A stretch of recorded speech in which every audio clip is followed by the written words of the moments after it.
In today's video, I'm going to teach you how to create a form in Activecampaign. Whether you're gathering customer feedback or just need a new way to collect subscribers' information, forming the right tool is essential. Let's dive in. The first place we need to go is Activecampaign's main website. Open your browser and head over to activecampaign.com. Once you're there, you'll see the familiar homepage offering a suite of marketing automation tools designed for any business. Our focus today is on an essential part of this toolkit, which is the form builder. Next, you want to click on Log In. You'll find this option in the top right corner of the page. After clicking, you'll be prompted to enter your account name. This is typically the unique identifier you use to access your Activecampaign account. Go ahead and type that into the provided field. Once you've done that, simply click on Login. Now that you're logged in, you'll find yourself on the dashboard. Take a look at the menu on the left side of the screen and click on Website. This will direct you to a new section where we can start the process of creating our form.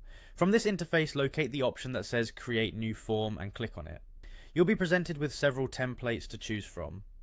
Activecampaign provides a range of form types that cater to different needs. You can choose from options like inline form for embedding directly on your page, floating bar for a sleek, unobtrusive top or bottom bar, floating box for a compact option that can be positioned anywhere on your page, or the classic modal, which overlays on your page and demands attention.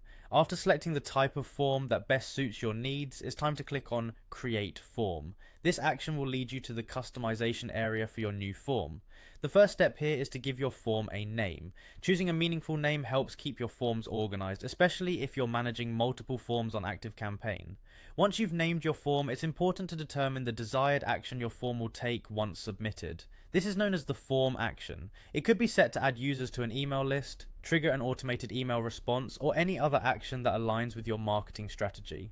When all fields are filled out and you've made your selections, the final step is to click on Create Form one more time. At this point, your form is ready and you can integrate it into your website or share it as needed. Creating a form in Activecampaign is straightforward and flexible, allowing you to customize it to fit your specific marketing goals. Thank you for watching this tutorial, and I hope you found it helpful in enhancing your online campaigns.